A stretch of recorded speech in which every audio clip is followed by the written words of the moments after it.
Hari ini, saya akan menjelaskan bagaimana cara menulis controller yang reaktif pada Spring Application. Ini merupakan controller yang dipakai pada aplikasi Taco Cloud.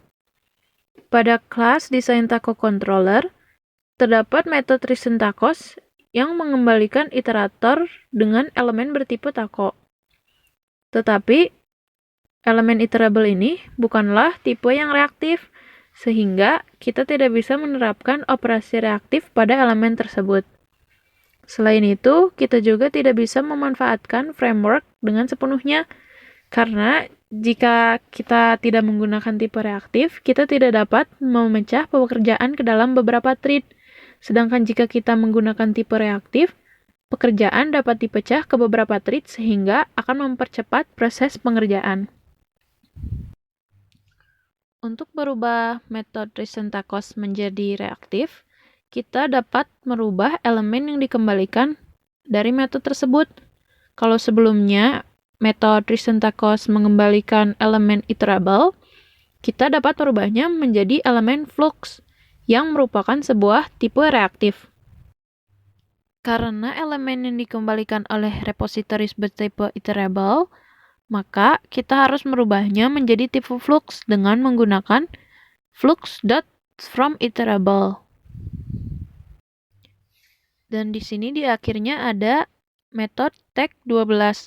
Tag12 ini menandakan bahwa objek tacos yang akan diambil adalah 12 objek. Kita bisa menyederhanakan kode menjadi seperti berikut. Apabila kita dapat membuat repository mengembalikan elemen flux.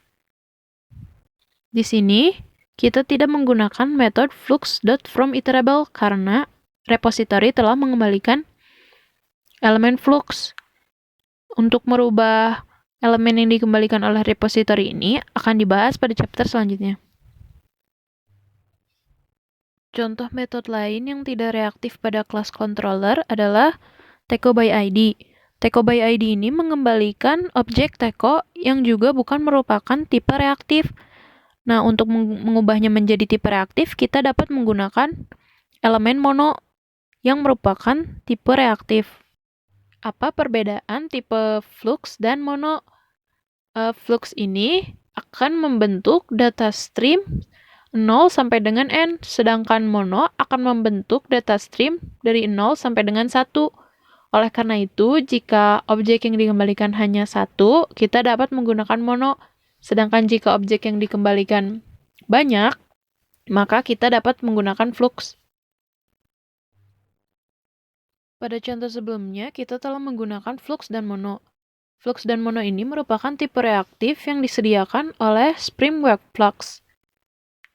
Terdapat tipe reaktif lain yang disediakan oleh RX Java, yaitu observable dan single. Di bawah ini merupakan contoh penggunaan tipe reaktif RX Java, yaitu observable dan single, yang diterapkan pada metode ReasonTacos dan metode Taco by ID. Di sini kita dapat melihat bahwa tipe observable digunakan apabila metode mengembalikan banyak objek, sedangkan tipe single digunakan saat objek yang dikembalikan hanya satu. Jika pada contoh sebelumnya kita menangani bagaimana mengeluarkan output secara reaktif, pada bagian ini kita akan menangani bagaimana cara membuat input menjadi reaktif. Pada metode post-taco di bawah ini, dia menerima sebuah objek taco dan mengembalikan juga sebuah objek taco.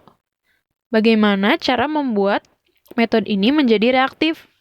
Nah, kita dapat mengubah objek taco yang menjadi input pada metode post-taco ini menjadi bertipe monotaco.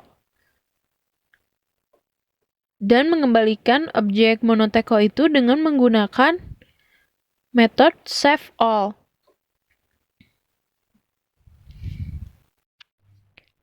Metode saveAll ini sebenarnya akan mengembalikan elemen bertipe flux.